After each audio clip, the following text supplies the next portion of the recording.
최근에 있었던 볼카노프스키와 토프리아와의 경기처럼 테크니컬한 인상을 주진 않았지만 아주 재밌는 경기 양상이었습니다. 할로웨이전을 기점으로 경기력이 나쁘지 않기도 했고 공백이 길었던 만큼 야이르의 판정승을 예상했는데 오르테가가 아주 멋지게 리벤지에 성공했고 어느 정도 스타일의 변화를 주며 자신에게 맞는 옷을 입은 듯한 느낌이죠. 이번 경기는 브루스 버퍼의 소개에 오르테가의 발목이 접질리는 아주 보기 드문 악재로 시작했습니다. 경기 내에서도 불편한 모습을 계속 보이며 넘어지지 말아야 할 타이밍에 맥없이 넘어지는 모습을 보였기 때문에 확실히 경기력에 영향을 끼친 것 같고 핸디캡을 안고 시작한 만큼 오르테가의 기량의 현 주소를 가늠하기가 어렵다고 할 수 있을 것 같습니다. 하지만 아무튼 3위 야이르를 잡아냈기 때문에 한 경기만 더 이긴다면 안정적으로 타이틀전을 요구할 수 있는 위치까지 올 수 있겠죠. 우선 오르테가는 빠른 선수가 아닙니다. 프레임이 크고 전형적으로 힘이 좋은 몸매인 만큼 우직한 스타일이라고 할 수 있을 것 같은데 스피드와 민첩성은 떨어질 수밖에 없겠죠. 오르테가는 푸더크가 좋은 편이 아니기 때문에 컨비네이션보다 단발로 치고 빠지는 스타일의 타격에 더 애를 먹는 느낌이 큽니다. 할로웨이와 같은 경우 웬만하면 앞손 컨트롤을 먼저 해주고 힘을 실고 컨비네이션을 던지는 것이 아니라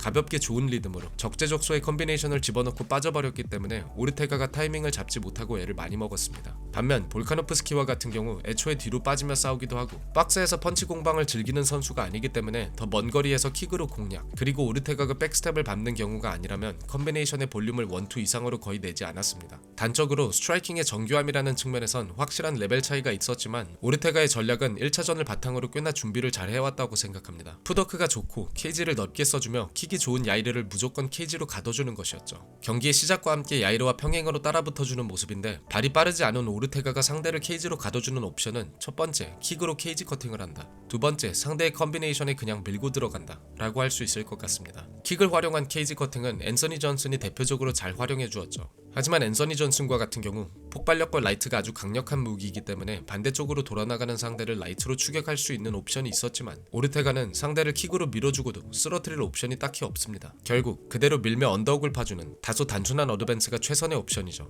그런 점에선 야이르에게 아쉬운 부분으로 가벼운 포인트성 게임을 바탕으로 빠르게 돌아나가거나 바디킥으로 공략해 주었다면 어땠을까 합니다. 케이지 중앙에서 단발로 치고 빠지는 오펜스는 좋았기 때문인데 야이르가 발을 붙이고 함께 컨비네이션을 걸어주자 오르테가가 데미지를 씹으며 그대로 전진, 언더훅을 파 클린치를 노리는 모습이 경기 내내 반복됐습니다. 오르테가에게는 앞으로도 빠른 레벨 체인지나 기민한 태클을 노리는 모습을 기대하기는 어렵다고 생각합니다. 하지만 맷집이 좋고 프레임이 큰 만큼 다소 무식할 수는 있겠지만 오르테가에게 가장 잘 맞는 것은 상대의 오펜스에 언더훅을 파며 케이지까지 밀고 끌고 내려가는 것이겠죠. 이번 경기에서 야이르를 들어 슬램해버리는 모습을 보거나 상체를 힘으로 컨트롤하며 인사이드 트립으로 중심을 무너뜨리는 모습은 꽤나 인상적이었습니다. 케이지 중앙에서의 싱글렉은 야이르가 다리를 들어주며 디펜스를 잘 해주었지만 케이지 사이드에서 끌려 내려가는 모습을 보았을 때 테크닉적으로 많이 부족했다기보다 완력의 차가 여실히 드러난 장면이라고 생각합니다. 또 이번 경기에서 가장 인상 깊었던 것은 야이르를 테이크다운 시키고 지저분하게 경기를 끌고 가는 모습이었는데 오르테가는 파운딩에서 큰 강점을 보이는 선수가 아닙니다. 상위에서의 압박이 좋은 선수와 좋지 못한 선수를 구분하기 위해선 손목이나 다리 싸움을 얼만큼 잘해주느냐, 또 몸과 몸이 뜨는 공간을 얼만큼 최소화시키는지 보면 됩니다. 오르테가가 파운딩을 집어넣는 모습을 보면 계속 공간이 생기는 모습을 볼 수 있죠.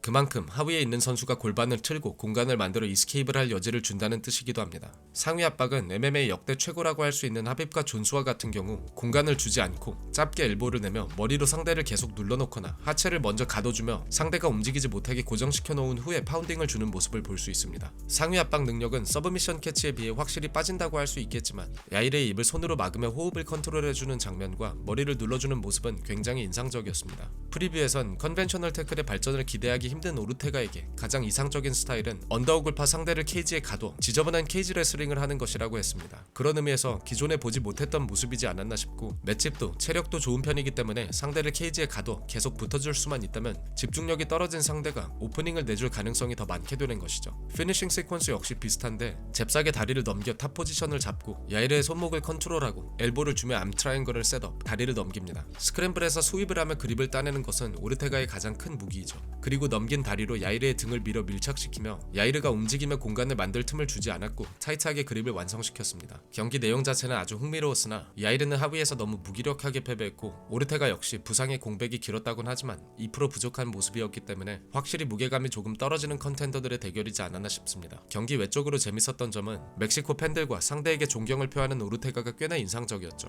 아직은 한 경기를 더 돌아야 할 것 같은데 오르테가와 토프리아의 상성을 굳이 얘기해보자면 서로가 공략할 요소는 분명히 있습니다. MMA는 산수가 아니죠. Style makes the fight. 스타일이 경기의 결과를 좌우하고 변수가 많은 스포츠인 만큼 결과를 예측하기 역시 쉽지 않죠. 오르테가는 토프리아에 비해 확실히 프레임이 큰 선수입니다. 그리고 볼카노프스키와 같이 아주 전략적인 아웃파이팅을 하는 선수가 아니라면 자신보다 작은 상대는 귀신같이 잘 잡아내죠. 오르테가가 경기 중반까지 힘들게 버티며 지저분한 클린치로부터 토프리아의 목을 감아버리는 경우의 수를 배제할 수는 없습니다. 하지만 토프리아가 공략할 수 있는 요소가 많다는 것을 부정할 수는 없을 것 같은데 오르테가가 아무리 맷집이 좋다고 하더라도 토프리아만큼 타격 포인트를 잘 잡는 복서의 펀치를 씹을 수 있을지는 잘 모르겠습니다. 그리고 오르테가와 같이 맷집이 좋은 선수는 바디를 공략해주는 것이 정석이죠. 오르테가는 컨비네이션으로 밀고 들어갈 때 레프트와 함께 바디 오프닝이 크게 생기는 선수이기 때문에 포켓 안에서 바디샷으로 토프리아가 재미를 볼 가능성이 많습니다. 맞다 보면 자연스럽게 가드가 내려갈 수밖에 없고 그만큼 안면이 빌 수 있겠죠. 이런 점에서는 킥으로 충분히 바디를 공략해줄 수 있었던 야이레에게 아쉬운 것 같습니다. 또 경기 전반적으로 오르테가가 압박을 해줘야 하는 양상일 텐데 푸더크가 아주 좋은 토프리아를 가둬줄 수 있을지도 모르겠습니다. 오히려 무거운 앞발이 공략당할 가능성이 많겠죠. 아무튼 야이르가 패배한 지금